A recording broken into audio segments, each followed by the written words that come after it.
السلام علیکم۔ آج اس ویڈیو میں ہم شبلی نعمانی کے اسلوب کو پڑھیں گے۔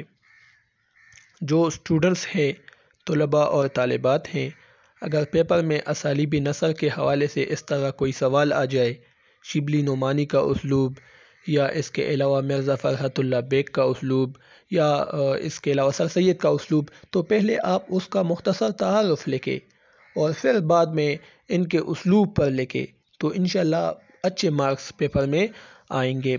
تو شبلی نعمانی 1857 کی جنگ آزادی کے موقع پر، یعنی ایک ڈرامائی صورتحال کے موقع پر پیدا ہوئے۔ یو پی کے ایک قصبے بندول میں آپ کی پیدائش ہوئی۔ ابتدائی تعلیم بھی یہاں پر حاصل کی، وکالت بھی کرتے تھے، لیکن جلد ہی اس سے دستبردار ہو گئے وکالت سے، اور تصنیف و تالیف کے لیے اپنی زندگی وقف کی، اور اس تخلیقی میدان میں، اس تصنیف و تالیف کے میدان میں ایسے نئے گل کھلائے جس کی وجہ سے آج تک آپ کا نام اردو ادب میں زندہ و جاوید ہے۔ 1914 عیسوی 1914 کو اچانک بندوق چلنے سے آپ زخمی ہوئے اور زخموں کی تاب نہ لاتے ہوئے اس فانی دنیا سے چلے گئے، یعنی وفات پا گئے۔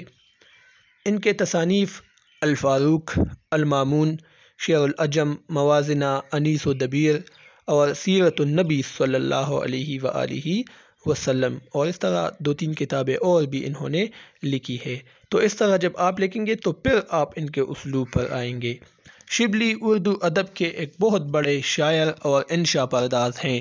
انشا پرداز یعنی نثر لکھنے والے، تاریخ کی کتابیں لکھنے والے یا سوانح عمری لکھنے والے، اس کو انشا پرداز کہتے ہیں۔ تو یہ ایک شاعر بھی تھے اور انشا پرداز بھی، لیکن یہاں ہم نثر نگار کے طور پر آپ کے اسلوب پر روشنی ڈالنے کی کوشش کریں گے۔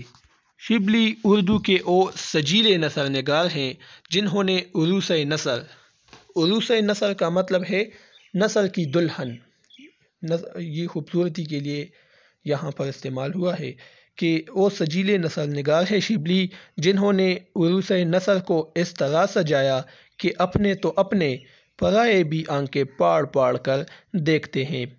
ذیل میں ان کے اسلوب کی نمایاں خصوصیات کا ذکر کیا جاتا ہے۔ سب سے پہلے ہے جوش بیان۔ شبلی کے اسلوب کی پہلی خصوصیت جوش بیان ہے، جوشیلا انداز ہے۔ وہ جو کہا جاتا ہے کہ اسلوب شخصیت کا آئینہ دار ہوتا ہے، بالکل یہ بات شبلی کے مزاج کے مطابق ہے، کیونکہ شبلی نسلاً ایک راجپوت تھے۔ راجپوت ہندوستان کی ایک نسل تھی، اور راجپوت ہندوستان کی غیرت مند اور بہادر نسل تھی، اور مسلمان فاتحین کے ساتھ ہر وقت پورے جوش و خروش اور جذبے کے ساتھ برسر پیکار رہتے تھے، یعنی لڑتے تھے۔ لہٰذا ایک راجپوت ہونے کے ناطے وہی جوش و جذبہ شبلی کے نثر میں بھی نمایاں ہے۔ یہی جوش و جذبہ شبلی کو دوسرے نثر نگاروں سے انفرادیت بخشتا ہے۔ ان کی تحریر پڑھ کر قاری کی طبیعت میں بھی ایک جوش اور ہیجان پیدا ہو جاتا ہے۔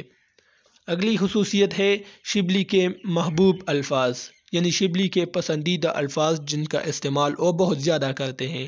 تو شبلی کے محبوب الفاظ کی فہرست کافی طویل ہے، لیکن یہاں پر چند ایسے الفاظ کا ذکر کیا جاتا ہے جس کا استعمال شبلی کثرت کے ساتھ کرتے ہیں، مثلاً فخر و ناز، رفتہ رفتہ، آہستہ آہستہ، شباب و مستی، دیکھتے دیکھتے وغیرہ۔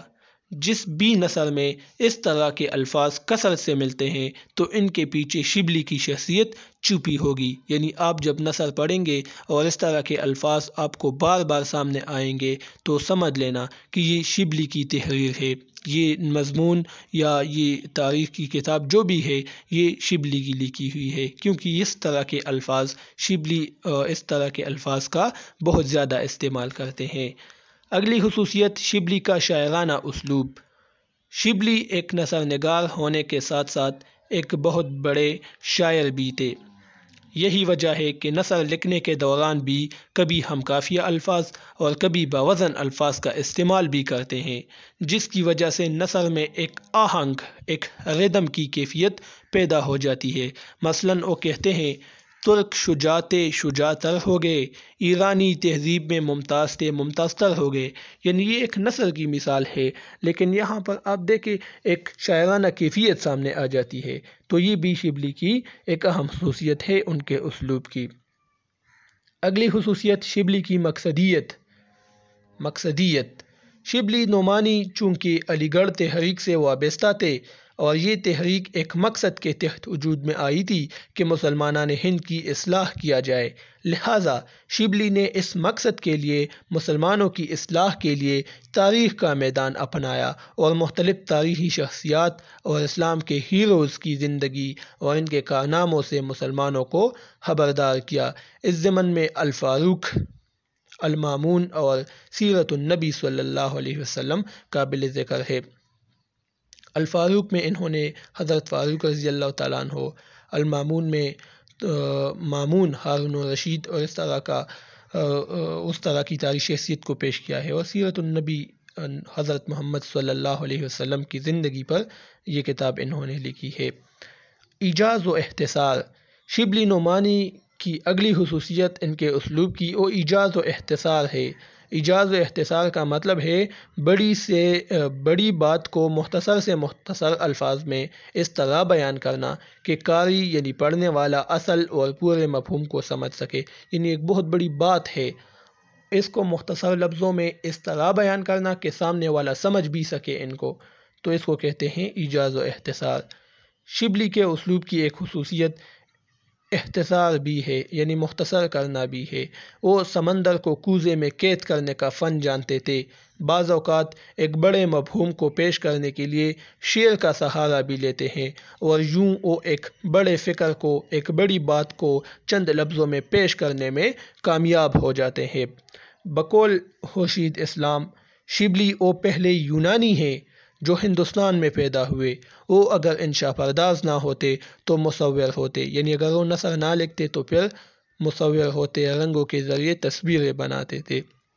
تو اسی کے ساتھ آج کی ہماری ویڈیو بھی اختتام کو پہنچ چکی ہے۔ امید ہے آپ لوگوں کو یہ ویڈیو پسند آ چکی ہوگی۔ اسی کے ساتھ مجھے اجازت دیجیے۔ اللہ حافظ۔